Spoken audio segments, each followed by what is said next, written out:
அரசுக்கு அவப்பெயரை ஏற்படுத்த வேண்டாம் என அமைச்சர்களுக்கு முதலமைச்சர் அறிவுறுத்தல். பொதுவெளியில் பேசும்போது கவனமுடன் இருக்கவும் அறிவுரை.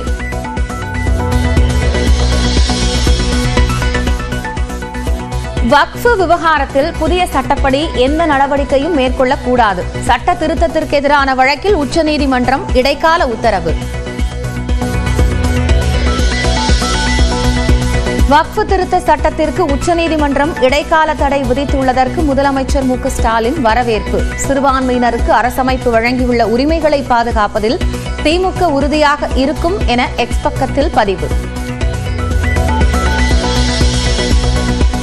வக்ஃப் சட்ட திருத்தத்திற்கு எதிர்ப்பு தெரிவித்து திருநெல்வேலி மேலப்பாளையத்தில் கடையடைப்பு போராட்டம். ஆட்டோ, கார் உள்ளிட்ட வாடகை வாகனங்களும் இயங்கவில்லை. நேற்று திறக்கப்பட்ட விழுப்புரம் மாவட்டம் மேல்பாதி திரௌபதி அம்மன் கோயிலுக்கு தரிசனம் செய்ய வராத ஆதிக்க சாதியினர். கோயில் நேரம் முடிவடைந்ததை அடுத்து நடை சாத்தப்பட்டது.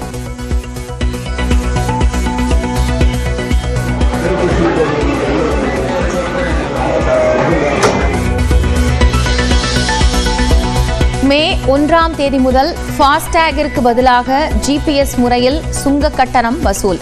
சுங்கச்சாவடிகளில் வாகனங்கள் நின்று செல்ல தேவையில்லை. விரைவில் உயர்கிறது சிமெண்ட் விலை. தேவை அதிகமாக இருப்பதால் விலை உயர வாய்ப்பு. எந்த அடிப்படையில் குடியரசுத் தலைவருக்கு உச்சநீதிமன்றம் உத்தரவு பிறப்பித்தது? துணை குடியரசுத் தலைவர் ஜெகதீப் தங்கர் கேள்வி. நிகழ் நிதியாண்டில் புதிதாக 20,000 பேரை வேலைக்கு சேர்க்க இன்போசிஸ் நிறுவனம் முடிவு. ஏற்கனவே பணியில் உள்ளவர்களுக்கும் ஊதிய உயர்வும் அளித்தது. IPL தொடரில் சன்ரைசர்ஸ் ஹைதராபாத்தை எளிதாக வீழ்த்தியது மும்பை இந்தியன்ஸ். வான்கடே மைதானத்தில் 100 சிக்சர்களை விளாசி ரோஹித் சர்மா சாதனை. தமிழ்நாடு விண்வெளி தொழில் கொள்கை 2025க்கு முதலமைச்சர் மு க ஸ்டாலின் தலைமையில் நடைபெற்ற அமைச்சரவைக் கூட்டத்தில் ஒப்புதல் அளிக்கப்பட்டுள்ளது. மு க ஸ்டாலின் தலைமையிலான திமுக அரசு தமிழ்நாட்டில் தொழில் வளர்ச்சியை ஏற்படுத்தி இளைஞர்களுக்கு வேலை வாய்ப்பை வழங்க தீவிரம் காட்டி வருகிறது. இதற்காக 3 ஆண்டுகளாக உலக முதலீட்டாளர்கள் மாநாட்டை நடத்தியுள்ளது. மேலும் முதலமைச்சர் மு க ஸ்டாலின் வெளிநாடுகளுக்கு பயணம் மேற்கொண்டு முதலீடுகளை ஈர்த்து வருகிறார்.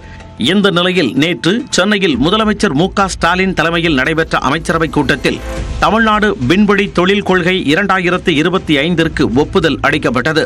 அடுத்த 5 ஆண்டுகளில் விண்வெளித்துறையில் 10,000 கோடி ரூபாய்க்கான முதலீடுகளை ஈர்ப்பதுதான் இதன் முக்கிய இலக்காகும்.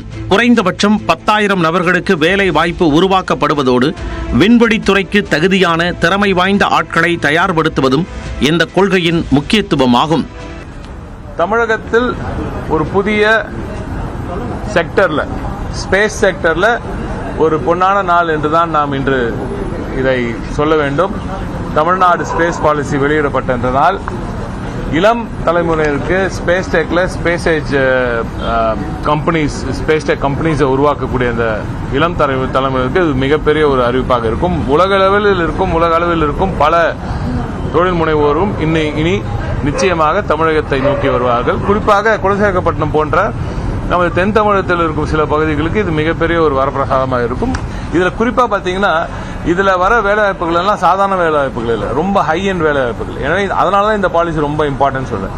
ஸோ நம்ம பிள்ளைகளுக்கு நம்ம ஊர்லேயே ஹை எண்ட் வேலைவாய்ப்புகள், நிறைய ஊதியம் கொடுக்கக்கூடிய ஒரு வேலைவாய்ப்புகளை உருவாக்கக்கூடிய பாலிசி இது. மிக சிறப்பான பாலிசி. 25 கோடி ரூபாயில் உள்ள சிறு புத்தாக்க நிறுவனங்களுக்கும் இதில் அனுமதி வழங்கப்பட உள்ளது. மேலும் 300 கோடி ரூபாய்க்கு மேலான முதலீடுகளுக்கு சிறப்பு தொகுப்பும் உருவாக்கப்பட்டுள்ளது. தமிழ்நாட்டில் ஒரு சில இடங்களில் ஸ்பேஸ் பே என்று அறிவிக்கப்பட்டு அந்த இடத்தில் முதலீடுகள் வருமேயானால் அதற்கு சிறப்பு தொகுப்பு வழங்கவும் திட்டமிடப்பட்டுள்ளது. ஊதிய மானியமாக 1ஆம் ஆண்டு 30%, 2ஆம் ஆண்டு 20%, 3ஆம் ஆண்டு 10% என்ற அளவில் வழங்கப்படவிருக்கிறது. இனி சுங்கச்சாவடிகளில் நின்று வாகன நெரிசலில் சிக்கி ஃபாஸ்டாக் மூலம் பணம் செலுத்த தேவையில்லை. புதிதாக அமலுக்கு வரும் தொழில்நுட்பம் என்ன, அது எப்போது அமலுக்கு வருகிறது என்பது குறித்து வரைகலை மூலம் விளக்குகிறார் நெறியாளர் பாலவேல் சக்கரவர்த்தி. வாகன ஓட்டிகளுக்கெல்லாம் மிக முக்கியமான ஒரு செய்தி வந்திருக்கிறது. இனி டோல்கேட் கிடையாது, ஃபாஸ்டாக் வேண்டாம், GNSS மட்டும் போதும் அப்படிங்கிற மாதிரியான ஒரு அறிவிப்பு வெளியாக இருக்கிறது. அது இன்னும் 15 நாட்கள்ல மே 1 முதல் சோதனை முறையில் அமலுக்கு வரும் அப்படின்னு சொல்லப்பட்டிருக்கு. அது தொடர்பான விரிவான விவரங்களை இப்ப நம்ம பார்க்கலாம். இப்படி கொண்டு வரப்படக்கூடிய இந்த முறையில என்னென்னலாம் சிறப்பு அப்படின்னு பார்த்தோம்னா, மே 1ஆம் தேதி முதல் இந்த GNSS டெக்னாலஜி அப்படிங்கிறது நடைமுறைக்கு வர இருக்கிறது. அடுத்ததாக 15 நாட்கள்ல நாடு முழுவதும் இந்த GNSS டெக்னாலஜி அமல்படுத்தப்பட இருக்கிறது. அது மட்டுமல்லாமல் சுங்கச்சாவடியில இந்த முறை அமலானால் சுங்கச்சாவடியில இனி கியூல நிற்க வேண்டிய தேவை இருக்காது அப்படின்னும் சொல்லப்படுகிறது. அதற்கு அடுத்ததாக இனிமே தடுப்புகள் கிடையாது. ஒரு வாகனம் நிக்கணும் அப்படின்னா QR கோடை ஸ்கேன் பண்றதுக்காக ஒரு பேரிகார்ட் போட்டு தடுத்து நிறுத்தி QR கோடை ஸ்கேன் பண்ணி அதற்கு பிறகாகத்தான் வாகனங்கள் அனுப்பப்படும். இனி அப்படி கிடையாது. செயற்கைக்கோள் அடிப்படையில் இனிமே நம்ம ஃபாஸ்டாக் இல்லாமல் இந்த GNSS மூலமாக பயணிக்கலாம் அப்படின்னும் சொல்லப்படுகிறது. அதற்கு அடுத்ததாக முதல் 20 கிலோமீட்டர் தூர பயணம் இதுல இலவசமாக இருக்கும் அப்படின்னும் முதற்கட்டமா சொல்றாங்க. அது மட்டும் இல்லாம வாகனங்கள்ல இருக்கக்கூடிய நம்பர் பிளேட்டை ரெகக்னிஷன் பண்ணக்கூடிய ANPR கேமரா, அதே நேரத்தில் வாகனங்கள்ல பொருத்தப்பட்டிருக்கக்கூடிய GPS மூலமாக இந்த நடைமுறை என்பது செயல்படும் அப்படின்னும் சொல்லப்படுகிறது. அதே நேரத்தில் வாகனத்துல ஒரு ஆன்போர்ட் யூனிட் OBU அப்படிங்கிற ஒரு யூனிட் பொருத்தப்படும். அந்த யூனிட் மூலமாக எங்கிருந்து எவ்வளவு தூரம் பயணிக்கிறோம் அப்படிங்கிற தகவல்கள் கணக்கீடு செய்யப்படும் அப்படிங்கிறதையும் சொல்றாங்க. அது மட்டும் இல்லாம நெடுஞ்சாலையில் இருந்து வெளியேறினால், அதாவது இந்த டோல் ரோட்ஸ் இருக்கு இல்லையா, அந்த டோல் ரோடை விட்டு வெளியேறிய பிறகாக நாம எவ்வளவு தூரம் பயணித்தோம் அப்படிங்கிறதுக்கான அந்த பயண தூரம் என்பது கணக்கிடப்படும். அப்படி கணக்கிட்ட பிறகாக வாகனத்தில் இணைக்கப்பட்டிருக்கக்கூடிய நம்ம லிங்க் பண்ணி வச்சிருக்கக்கூடிய பேங்க் அக்கவுண்ட்ல இருந்து அதற்கான அந்த உரிய தொகை என்பது கழிக்கப்பட்டு விடும் அப்படின்னும் சொல்லப்பட்டிருக்கு. சரி, இந்த சிஸ்டம் அப்படிங்கிறது முதற்கட்டமாக கனரக வாகனங்கள் ஹெவி வெஹிக்கிள்ஸ்ல மட்டும் முதற்கட்டமாக நடைமுறைக்கு வர இருக்கிறது. அது எந்தெந்த நெடுஞ்சாலைகள் அப்படின்னு பார்த்தோம்னா, டெல்லி டு மும்பை, பெங்களூரு டு சென்னை உள்ளிட்ட 5 நெடுஞ்சாலைகள்ல மட்டும் இது சோதனை முறையில முதற்கட்டமாக அமலுக்கு வர இருக்கிறது. சரி, இதன் மூலமாக என்னென்னலாம் பயன்கள் கிடைக்க போகுது அப்படிங்கிறதையும் பார்க்க இருக்கிறோம். அதே நேரத்தில் எல்லா வாகனங்களிலும் இந்த ஆன்போர்ட் யூனிட் என்கிற அந்த OBU-வை பொருத்துவது குறித்த அறிவிப்பும் விரைவில் வெளியாகலாம் என்று சொல்லப்படுகிறது. சரி, இதன் மூலமா நமக்கு என்ன பலன்கள் கிடைக்கும் அப்படின்னு பார்த்தோம்னா, நீண்ட நேரம் டோல்கேட்ல காத்திருக்கக்கூடிய நிலை, அந்த காத்திருப்பு நேரம் என்பது குறையும். வாகன நெரிசல் என்பது முற்றிலுமாக தவிர்க்கப்படும். அதே நேரத்தில் வெளிப்படையான கட்டண வசூல் என்பது உறுதி செய்யப்படும் அப்படின்னு சொல்றாங்க.